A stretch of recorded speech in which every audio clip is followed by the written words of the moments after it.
C'est en train de se faire. Nico Williams arrive au Barça. Deco et Bojan sont à Ibiza pour finaliser son transfert. Et pendant que l'opération se précise, Joan Laporta a confirmé l'arrivée de 2 recrues cet été. Nico serait la première, mais qui est la deuxième? Une recrue mystère se cache encore dans l'ombre. Et pendant ce temps-là, 2 départs majeurs se préparent, dont un qui pourrait choquer le vestiaire. Je vous explique tout. Salut la famille, ici c'est Catalan Sport. Aujourd'hui, accrochez-vous bien, parce qu'on a du très lourd. Avant d'entrer dans le vif du sujet, je voulais vous parler rapidement de quelque chose. Vous avez été plusieurs à me demander pourquoi je ne publie pas de vidéos tous les jours comme je l'avais annoncé. La vérité, elle est simple. Sur Catalan Sport, je ne veux pas faire du contenu juste pour faire du contenu. Pas de rumeurs bidons, pas de titres piégeux. Mon but, c'est de vous apporter des infos fiables, vérifiées, et des analyses crédibles sur le Barça. Et aujourd'hui, on est en plein dedans. Nico Williams en approche, 2 gros départs qui s'accélèrent, et surtout, cette fameuse deuxième recrue annoncée par Laporta, mais toujours inconnue. Merci à tous ceux qui s'abonnent, qui likent, qui soutiennent. Vous êtes la force de cette chaîne. Allez, entrons dans le gros dossier du jour. Selon Mundo Deportivo, Nico Williams a été très clair avec l'Athletic Club. Il ne veut pas faire la préparation d'avant-saison avec eux. Son objectif, être transféré avant la reprise des entraînements. Et ça tombe bien. Le Barça pousse très fort pour conclure l'opération dans les jours à venir. Le joueur a donné son accord pour un contrat de 6 ans. Son salaire serait autour de 7 à 8 millions d'euros par an. Deco, Bojan et Echevarria sont actuellement à Ibiza avec ses agents pour finaliser les derniers détails. Tout est prêt, il ne manque plus que la signature et le paiement de sa clause. Le Barça veut l'annoncer officiellement avant le retour du groupe à l'entraînement. Lors d'un événement public, Joan Laporta a confirmé que 2 recrues allaient arriver très prochainement. Il n'a donné aucun nom, mais Nico est presque certain d'en faire partie.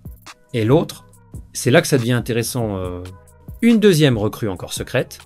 Alors que Nico Williams semble être la première recrue annoncée par Laporta, la deuxième reste entièrement mystérieuse.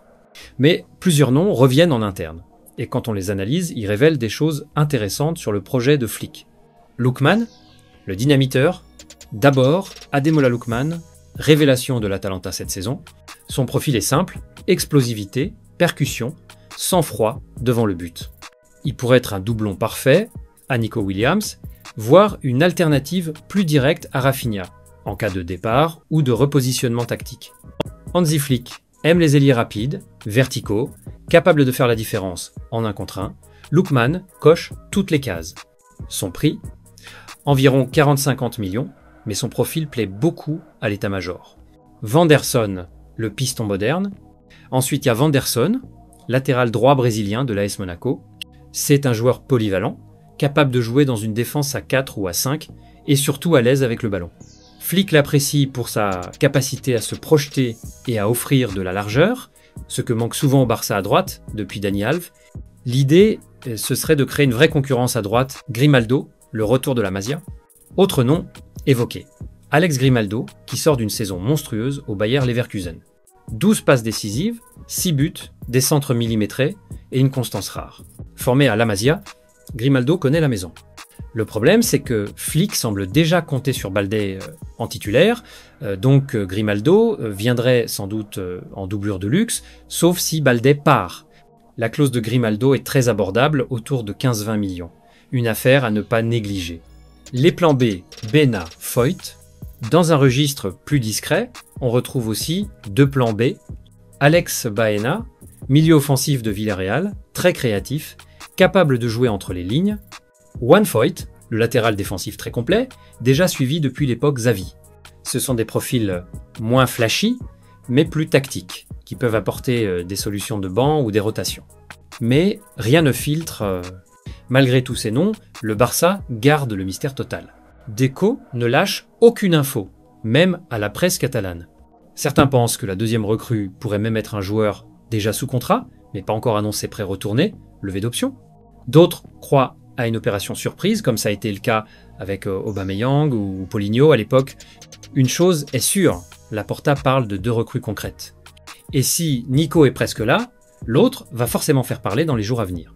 2 départs majeurs en approche, et l'un pourrait choquer le vestiaire. Pendant que le Barça prépare des recrues, 2 départs majeurs sont dans les tuyaux. Et autant vous dire que ça ne concerne pas des joueurs de second plan. Une est départ. Ansu Fati, l'espoir devenu poids mort? Le cas Ansu Fati est presque plié. Malgré les espoirs autour de son prêt à Brighton, le joueur n'a pas su rebondir. Blessures, irrégularités, perte de confiance. Le club ne croit plus à un retour au top niveau. Et Ansu, de son côté, n'a plus la mentalité qu'on attend d'un cadre offensif du Barça. Deco cherche une vente directe, ou à défaut, un prêt avec option d'achat obligatoire. Ce serait la fin d'un cycle, mais aussi un message fort du projet Flick. On ne reconstruit pas le Barça avec des promesses non tenues. Il faut des résultats. Triste fin pour un joueur qui devait porter le numéro 10 après Messi. 2 départs possibles. Ter Stegen, le choc potentiel du vestiaire. Et là, c'est une bombe froide. Le Barça réfléchit très sérieusement à un départ de Marc-André Ter Stegen. Pourquoi? D'abord, son salaire est l'un des plus élevés de l'effectif. Ensuite, le club reçoit des signaux d'intérêt venant d'Allemagne, Bayern, Leverkusen et même d'Arabie Saoudite. Mais surtout, Ter Stegen a du mal avec le nouveau projet. Il était un pilier sous Xavi, mais Flick ne le considère pas comme intouchable. Le staff observe de près les jeunes gardiens comme Astralaga et pense à installer une nouvelle hiérarchie à moyen terme. Son départ ne serait pas une décision sportive uniquement, mais aussi financière et symbolique. Et ça pourrait diviser le vestiaire, où Marc-André reste très respecté. Un départ risqué, mais logique. En cas de belle offre, le club pourrait l'accepter, surtout si cela permet de libérer de la masse salariale pour enregistrer Nico et d'autres recrues. Mais attention, se séparer d'un gardien expérimenté, capitaine, et référence dans le vestiaire, c'est aussi prendre un risque émotionnel énorme. Reste à voir si le board aura le courage de le faire cet été, ou s'ils attendront encore un an. Le FC Barcelone va devoir sacrifier un gros joueur pour recruter Nico Williams.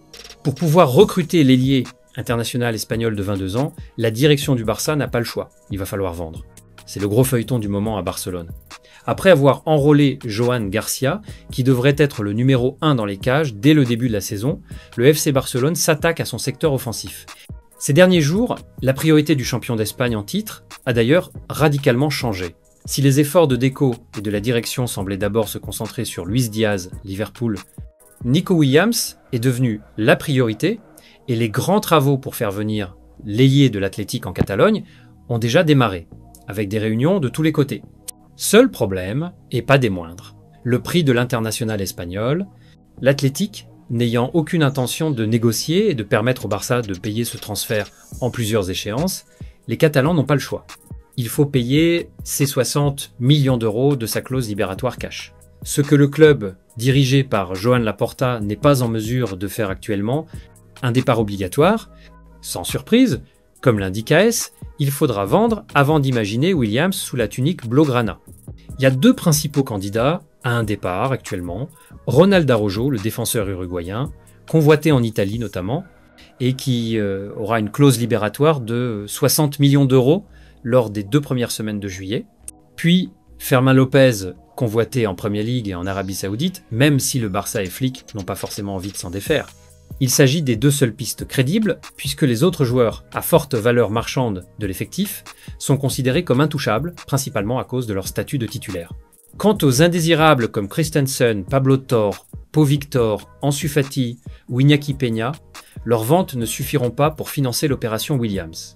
Il faudra donc vendre un joueur plutôt coté, et ça se jouera entre l'Uruguayen et le milieu espagnol. Un sacrifice douloureux donc pour le FC Barcelone, puisque même un joueur comme Ronald Araujo était dans les plans du coach allemand. Affaire à suivre. Voilà la famille, c'est la fin de cette vidéo. Si vous êtes encore là à m'écouter jusqu'au bout, déjà, merci du fond du cœur. Franchement, je le dis souvent, mais je le pense à chaque fois. Vous n'êtes pas juste des viewers, vous êtes la base de Catalan Sport. C'est grâce à vous que je me motive à bosser chaque jour, à chercher des infos fiables, à analyser tout ce qui se passe au Barça. Je sais que certains d'entre vous me suivent depuis les débuts, d'autres viennent d'arriver récemment. Que vous soyez là depuis 3 ans ou depuis 3 jours, vous faites partie de la famille maintenant. Et ce projet, je le construis avec vous. Pas juste pour vous balancer des vidéos, mais pour créer un vrai espace de passion, où on peut parler du Barça sans langue de bois, sans fake news, sans cinéma. Alors si vous aimez ce qu'on fait ici, vraiment, n'hésitez pas à lâcher un like, à vous abonner, à partager la vidéo, ou même juste à laisser un petit commentaire pour dire ce que vous pensez de l'actu. Moi je lis chaque message. Et même si je réponds pas à tout le monde, je vous lis tous. Croyez-moi. On va continuer à grandir ensemble. Il y a des vidéos spéciales qui arrivent, des projets que je prépare en coulisses. Et le Barça, lui, ne dort jamais. Donc vous pouvez être sûr qu'on va se retrouver très vite. Prenez soin de vous la famille, force à vous que vous soyez. Et comme toujours, Visca el Barça, Visca la Catalan Sport Family. À très vite